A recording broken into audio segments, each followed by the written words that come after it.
Shalom, selamat siang. Perkenalkan, saya Irene Putri Rambuno Duweru, NIM 230-389, Fakultas Ilmu Sosial dan Ilmu Politik, jurusan Sosiologi, kelas C semester 2. Pada kesempatan kali ini, saya akan membuat klip video parodi tentang bagaimana membaca bahasa tubuh. Langsung saja pada pembahasannya, kita memulai pada sejarah membaca bahasa tubuh. Bahasa tubuh bukanlah hal yang baru, melainkan sudah ada sejak manusia mampu melakukannya berkomunikasi satu dengan yang lain. Faktanya, sangat mungkin bahasa tubuh itu adalah alat komunikasi jauh sebelum bahasa lisan ada. Dengan demikian, manusia telah mengembangkan kemampuan untuk menguraikan makna yang disampaikan melalui gerak tubuh dan jenis gerakan lainnya, bahkan ekspresi wajah. Bahasa tubuh merupakan hasil evolusi manusia. Seperti yang kita ketahui bahwa bahasa tubuh sudah ada sejak mula-mula manusia. Disiplin mempelajari komunikasi nonverbal, lebih tepatnya, sedangkan menganalisa tingkah laku manusia melalui sarana empiris, semua tanggal cara, kita kembali ke filsuf Yunani awal. Memiliki pendekatan yang lebih sistematis, muncul bersamaan dengan psikologi, perilaku, dan evolusioner. Studi tentang bahasa tubuh telah meningkat secara signifikan selama 1 abad terakhir atau lebih. Sedangkan menulis sejauh filsuf Yunani awal menulis tentang bahasa tubuh. Faktanya adalah bahwa studi tentang bahasa tubuh muncul dengan memiliki evolusi psikologi perilaku. Aristoteles adalah salah satu ahli legenda yang mengatakan bahwa dia akan duduk di tengah tempat umum untuk mengamati cara orang berinteraksi. Hal ini menyebabkan dia menyebutkan bagaimana mata dan telinga dapat berbicara atau menunjukkan bahasa gerak tubuh. Wawasan Aristoteles meletakkan dasar untuk pengamatan sistematis. Pertama, manusia, perilaku sebagai alat komunikasi. Sebelum munculnya psikologi perilaku, karya-karya Sir Francis Bacon adalah sumber informasi yang dihormati tentang pokok bahasan. Menarik untuk mempertimbangkan bagaimana dia sebagai seseorang yang hebat mampu memberikan wawasan seseorang tentang topik jauh sebelum pembentukan psikologi sebagai ilmu. Wawasan filsuf yang Sir Francis Bacon didasarkan pada karya orang Yunani filsuf Aristoteles. Mengingat pengetahuan manusia, jelas bahasa tubuh selalu memainkan peran penting dalam kehidupan manusia.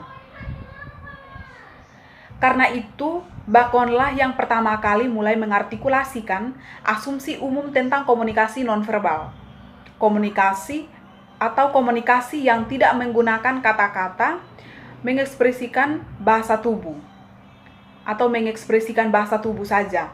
Sedangkan dia mengamati interaksi manusia dari filosofis dari sudut pandang. Karya-karyanya ditandai sebagai upaya pertama membuat sistematis studi tentang interaksi nonverbal. Dengan munculnya psikologi sebagai ilmu, para pendukung awal seperti Freud dan Jung tidak terlalu fokus pada komunikasi nonverbal. Yang berikut pemahaman yang lebih dalam bahasa tubuh. Mampu membaca bahasa tubuh akan memastikan bahwa seseorang mampu untuk mendapatkan tingkat pemahaman mendalam dengan benar dan yang akan dapat seseorang gunakan apa yang dipelajari dalam percakapan atau hubungan. Berdasarkan contoh ini, jelaslah bahwa bahasa tubuh yang seseorang gunakan adalah kemauan mempengaruhi orang-orang di sekitar. Bahasa tubuh seseorang bisa terlihat kepada mereka bahwa apa yang dikatakan itu benar atau dapat menunjukkan kepada mereka bahwa seseorang itu mengatakan hal yang tidak benar. Bahasa tubuh juga dapat menunjukkan bahwa memang benar, menunjukkan kegugupan, tidak nyaman, kegembiraan, dan di saat bersemangat melakukan aktivitas atau olahraga. Biasanya bahasa tubuh seseorang akan menunjukkan kepada orang-orang bahwa menunjukkan apa yang dirasakan. Jika mereka bisa membaca isyarat ini, mereka akan bisa membaca langsung kata-kata tersebut dan bagaimana perasaan sebenarnya.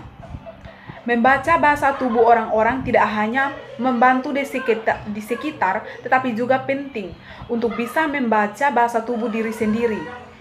Ini bisa menjadi tugas yang sulit karena tidak selalu mudah untuk dilihat diri sendiri dari perspektif pihak.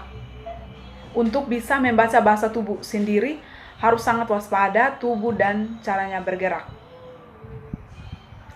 Seseorang harus sangat menyadari hal itu, bisa merasakan gerakan sekecil apapun seperti gerakan bahu, sekecil apapun atau gerakan kaki. Bahkan perlu mewaspadai gerakan yang tidak dilakukan tubuh dalam situasi tertentu. Misalnya, mungkin kurang memperhatikan kontak sehingga membuat percakapan menjadi agak canggung.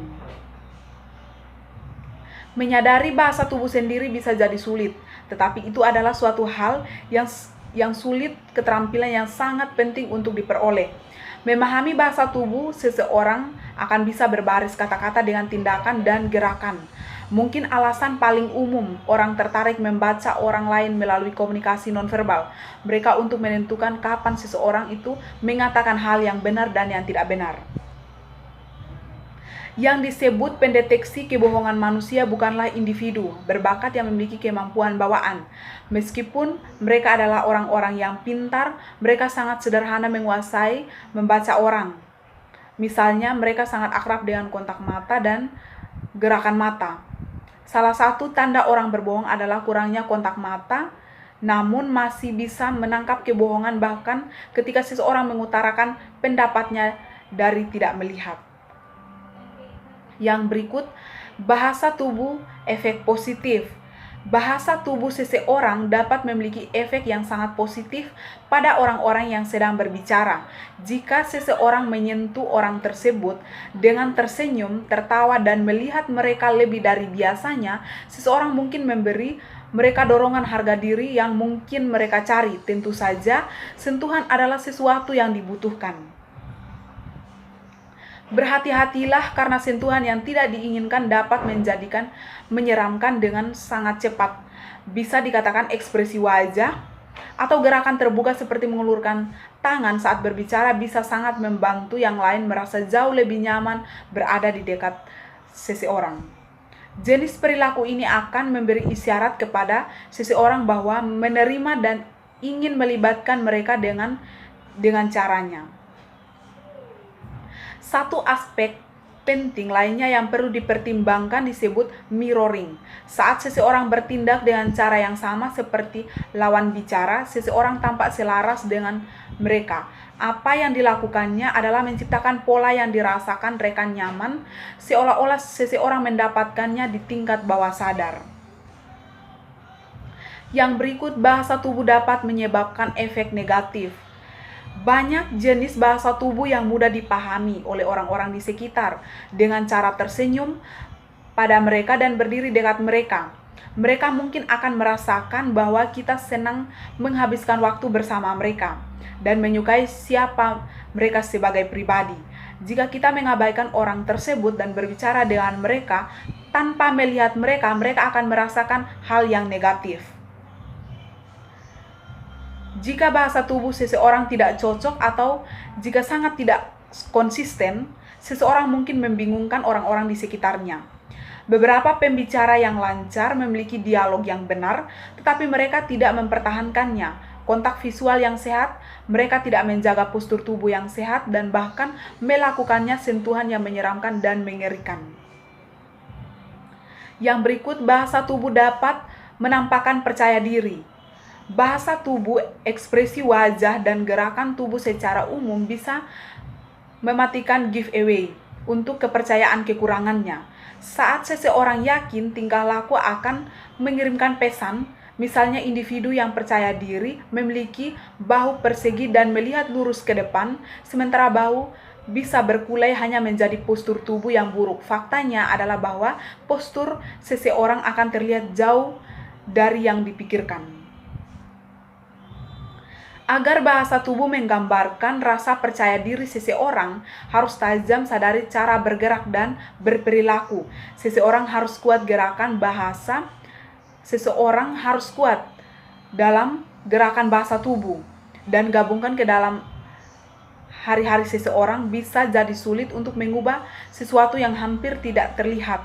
Tetapi tentu saja keterampilan yang bermanfaat untuk dikuasai. Aturan praktis yang baik untuk diingat adalah menyadari bagaimana tubuh seseorang sejalan dengan pesan yang akan dimaksudkan. Dalam konteks sederhana, bahasa tubuh tampak seperti sesuatu yang diciptakan dari diri sendiri, seperti bagian dari kepribadian yang dipelajari dari menonton bagaimana orang tua bertindak dan kemudian bagaimana anggota keluarga lainnya dan bahkan teman bertindak. Namun para ilmuwan telah menemukan bahwa meskipun seseorang mungkin memilikinya bahasa tubuh yang mirip dengan orang tua, belum tentu mereka mempelajarinya. Ini sebenarnya mungkin telah diberikan kepada seseorang secara genetik.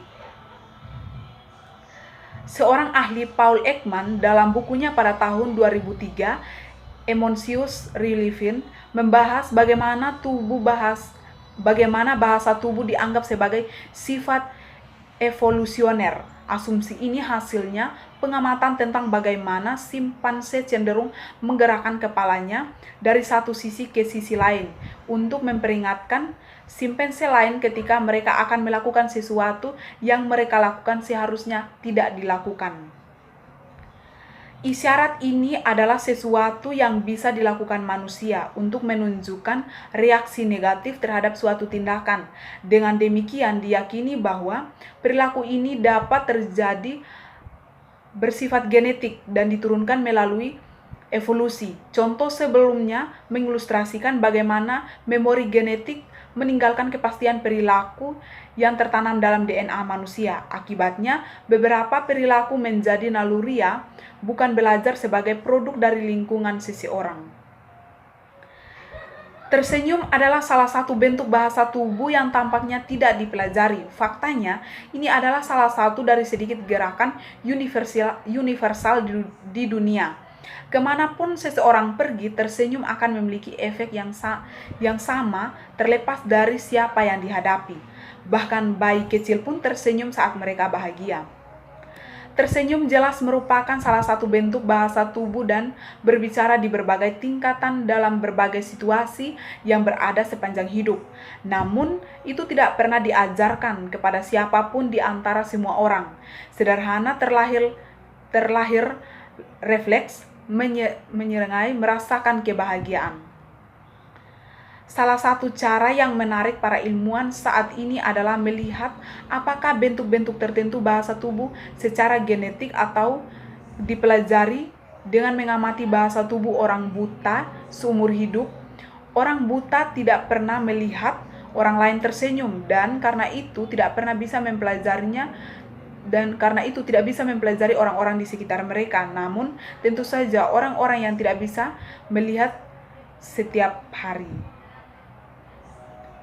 Meskipun jelas bahwa sebagian besar perilaku adalah naluriah dan oleh karena itu otomatis ada banyak hal yang bisa dikatakan tentang lingkungan tempat tumbuh banyak gerak tubuh dan tingkah laku yang digunakan untuk berkomunikasi adalah budaya. Dengan demikian, mereka relevan dengan satu kelompok sosial tetapi tidak dengan kelompok lain.